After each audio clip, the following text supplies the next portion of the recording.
नमस्कार दोस्तों, मैं आपका दोस्त केशव स्वागत करता हूं आपका एक बार फिर से मेरा नाम टैक्स हेल्प यूट्यूब चैनल में। आइए एक नज़र डालते हैं कि हमें मंथ एंड पे क्लोज चेकलिस्ट क्या क्या चेक करना होता है अपने बुक्स में जब हमारा मंथ एंड होता है।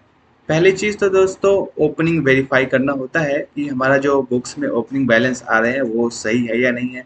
ओपनिंग बैलेंस को कैसे वेरीफाई करते हैं दोस्तों? ओपनिंग बैलेंस को वेरीफाई करने के लिए हमें अपने जिस करंट ईयर में हम काम कर रहे हैं उसके ठीक पिछले वाले फाइनेंशियल ईयर का जो बैलेंस शीट होता है उसमें जो सारे क्लोजिंग बैलेंस आ रहे हैं वो हमारे इस करंट फाइनेंशियल ईयर में ओपनिंग बैलेंस होने चाहिए। ये हम इंश्योर कर लेंगे, बैलेंस शीट से चेक कर लेंगे कि कहीं कोई हमारा ओपनिंग बैलेंस छूट तो नहीं रहा है, कोई डिफरेंस तो नहीं आ रहा है। ठीक है दोस्तों। नेक्स्ट का हमारा जो काम होता है वो होता है दोस्तों बैंक रिकंसिलेशन का। बैंक रिकंसिलेशन क्या होता है कि दोस्तों जो बैंक के पास जो बैलेंस जो बैंक में आ रहा है वही हमारे बुक्स में आना चाहिए, लेकिन कुछ कुछ कारणों से हमारा जो है डिफरेंस आता है जिसे हमें रिकंसाइल करना होता है।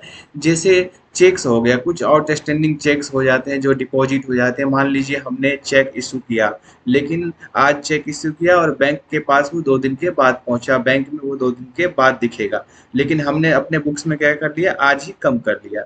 ऐसे ही कुछ डिपॉजिट हमने किए, जैसे चेक डिपॉजिट किया, है ना, इस तरह से। उसके बाद जर्नल एंट्री हम देख लेंगे कि हमारे सारे जो जर्नल एंट्रीज हैं वो सही से अक्रूवल बेसिस पे सारे रिकॉर्ड हुए हैं या नहीं हुए हैं। जितने भी हमारे फिक्स्ड एसेट्स हैं उस पर जो डेप्रिसिएशन चार्ज होना है वो एंट्री हो गई है या नहीं हुई है, सही से हुई है नहीं हुई है। Adjust prepaid expense and unearned revenue, जितने भी हमारे पहले से खर्चे हो चुके हैं उन सबको एडजस्टमेंट करना है, और जितने भी जो हमारे इनकम है जो अभी अर्न नहीं हुए उन सबका हमें एडजस्टमेंट एंट्री पास कर लेनी है। ठीक है दोस्तों। तीसरा है अकाउंट्स रिसीवेबल। सारे हमें जितने भी रिकनसाइल करना है, जितने भी हमारे पैसे आने हैं रिसीवेबल, जो हमारे पैसे आने हैं उन सबको हम रिकनसाइल कर लेंगे कि वो पैसे कहाँ गए, कैसे हैं, सारी चीज़ें हम जोड़ कर लेंगे, चेक कर लेंगे, ताकि हमें गलती का पता चलेगा कि कहाँ कहाँ हमारे बुक्स में क्या क्या गलती है और हमें क्या क्या ठीक करना है। ठीक है दोस्तों। उसके बाद है अकाउंट्स पेएबल, कि हमें किन किन हमारे कौन कौन से ऐसे क्रेडिटर है जिनका पैसा देना है और हमने अभी तक दिया नहीं है। इसके लिए हम अपना सारा लेजर चेक करेंगे, देखेंगे किन किन का सारे एक्यूरेसी के साथ सारे खर्चे जो है वो हम अपना रिकॉर्ड करेंगे और देखेंगे कि पेबल में क्या क्या है और सही सही रिकॉर्ड है या नहीं। उसके बाद दोस्तों देखेंगे पेरोल।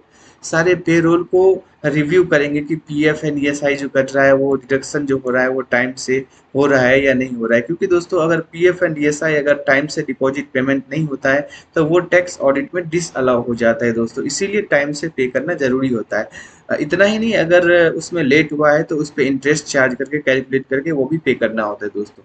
ठीक है। उसके बाद है फिक्स्ड एसेट्स। हमें देखना है कि हमारे जितने भी फिक्स्ड एसेट्स के बिल हैं, हमने जितने भी फिक्स्ड एसेट्स लिए हैं वो सारे हमारे बुक्स में रिकॉर्ड हो गए हैं, एज इट इज सही या नहीं हुए हैं, सारी चीज़ें हमें देखनी है। और हमें बैलेंस शीट में उस सारे एंट्री का एडिशन करना होता है दोस्तों, कि हमने कब खरीदा, कब से उसकी वैल्यूएशन हो रही है, उसकी फिक्स्ड एसेट्स में डिप्रिसिएशन चार्ज होता है, इसीलिए उसको सही से रिकॉर्ड करना होता है।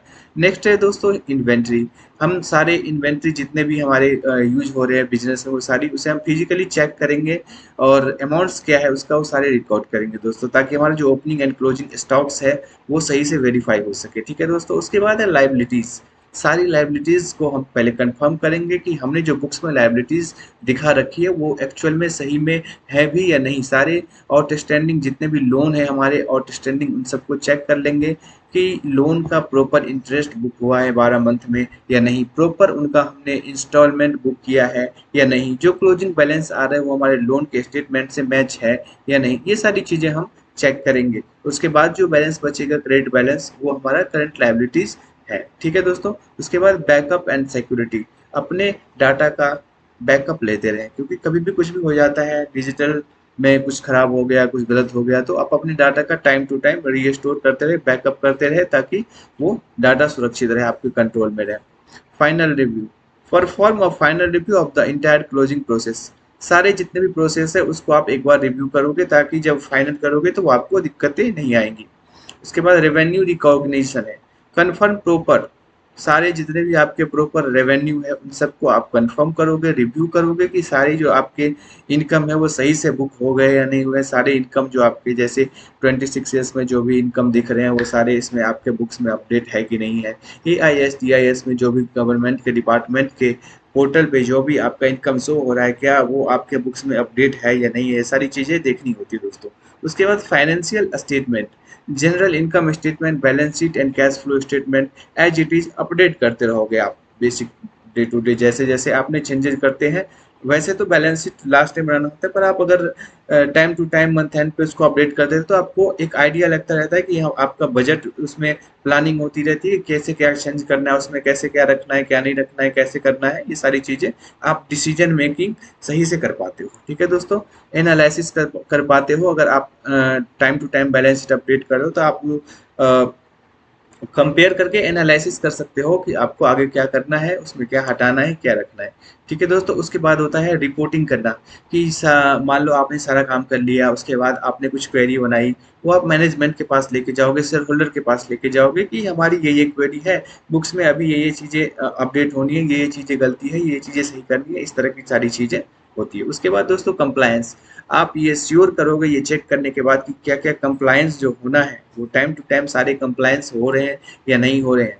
जैसे जीएसटी का हो गया, टीडीएस का हो गया, पीएफ ईएसआई हो गया, सारी चीज़ें जितने भी है वो कंप्लायंस, वो सारी चीज़ें टाइम पे हो रही है नहीं हो रही है, क्या दिक्कत है, पॉलिसी के अकॉर्डिंग सारी चीज़ें हो रही है या नहीं हो रही है। अगर नहीं हो रही है तो वो सारी चीज़ें आपको चेक करके सही करना होता है दोस्तों। धन्यवाद। आप अपना विचार कमेंट में दे सकते हैं। अगर आपको इसमें कुछ सुधार करना हो, आपका कुछ सजेशन हो तो आप हमें बता सकते हैं, कमेंट में बता सकते हैं। हम उसमें सुधार करने की कोशिश करेंगे और आगे इससे भी अच्छी अच्छी वीडियो लेके आएंगे दोस्तों। इस वीडियो में इतना ही, अगले धन्यवाद। तो बने रहे हमारे साथ, और अगर अच्छा लगे तो चैनल को सब्सक्राइब करें, लाइक करें, शेयर करें, कमेंट करें। ठीक है दोस्तों, धन्यवाद।